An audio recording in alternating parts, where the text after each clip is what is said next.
So hey guys, how's it going on? Welcome back to our channel, and today in this episode we are going to cover bubble sort algorithm using Python. So in this episode I'll be telling you how bubble sort algorithm works. I'm going to explain you what's the process and how we are going to implement it. And then we will write the code using Python. Alright, so let's get started without any further ado. So first of all, let's just assume an integer array. Let's say this one.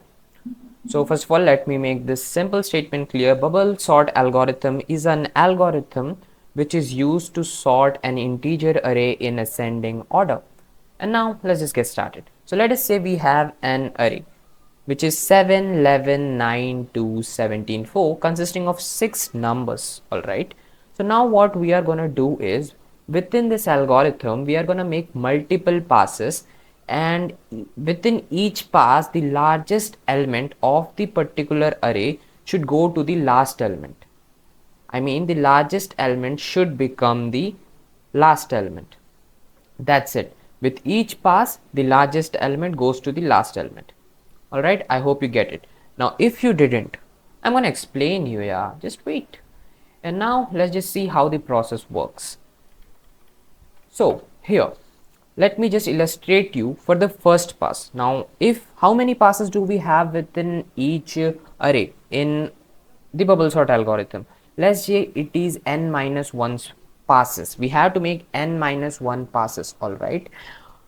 Now why n minus 1 passes and what do we actually mean by passes? I'm going to tell you. All right. So what's going to happen now is, first of all, we are going to conduct our first pass.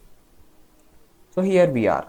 First of all, within the first pass, we are going to go for the till the second last element, from the first element to the second last element. All right. Now, what we are going to do is, first of all, we are going to compare 7 with 11. Of course, 11 is bigger than 7, so we are going to keep the array as it is. All right. We are going to keep the array as it is. But now we are going to compare 11 and 9.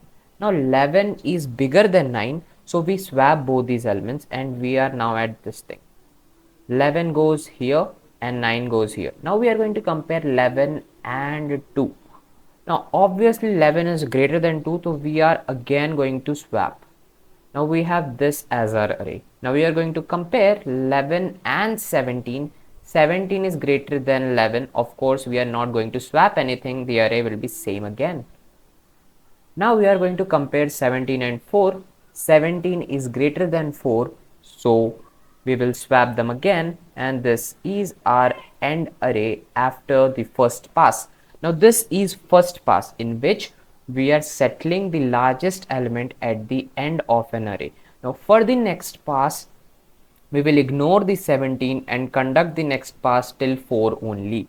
Now I will also illustrate the next pass, but just give me a second to explain why we are doing only n minus 1 passes. Now it is so because now what is n here?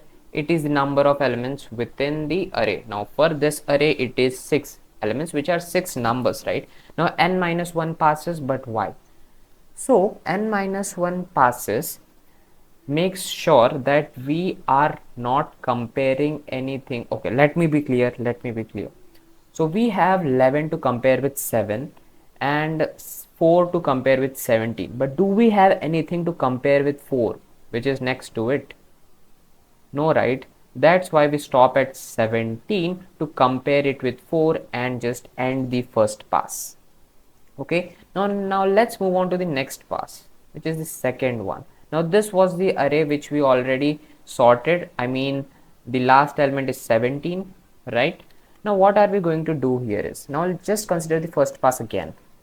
Now before we start the passing, I want to tell you this, that we are ignoring the 17 now because it is already sorted. Okay, now we are conducting a loop from the first element to the second last element only. All right. So what are we going to do is compare 7 and 9. 9 is greater than 7, so no swapping. Now compare 9 and 2. 9 is greater than 2, so we are going to swap. And now we are going to compare this 9 with 11. 11 is greater than 9, so we are not going to make any changes or not gonna swap. And now if we compare 11 with 4, we are gonna say that 11 is obviously greater than 4. So we are again going to swap, as simple as that. Now we have 11, which is the second largest element of our array in its rightmost position. I mean the position in which it should be. Both these elements are sorted in their correct position, right? Now the next passes are similar. For the next pass, we will conduct the sorting, or you say the pass till only these 4 elements, and the next one will go for these 3 elements, and the next one will go for these 2 elements, and etc. And it will give us an entire sorted array, which will be, let's say, 2 4 7 9 11 and 17. All right, so now let's implement this with Python code, and you will get much more clearer understanding of this bubble sorting algorithm. Okay, so I'm using one compiler, which is an online compiler. So now let's just start writing our code. So first of all, I will be defining a function. So let's just say define b sort, which stands for bubble sort. So I'm just passing a parameter which will be an array. Now within this array, what I'm going to do is, let's just take the number of elements within this array. So let's just say n is equals to length of array. Now I'm going to initialize a pointer which will start from I is equals to 0 and move on till I is equals to n minus 1. Now why n minus 1? As I said, we want to move till the second last element only. We don't have anything to compare with 4. So I'm gonna make a while loop now. Let's just say while I less than n minus 1. Okay, so we are going till second last element. Now I told you that within each pass we are going to compare elements. So to compare elements, what we need to do, we need to pass in another loop. So this time let's use a for loop for j in range. Now keep your eyes open, n minus 1 minus I. Now what is this going to do? Now let's just say n minus 1 minus I. For the first pass, I is 0. So n minus 1 minus I is the n minus 1 itself, which is the second last element. So we are taking our j from 7 till 17. But for the next pass, which is this one, what are we going to do?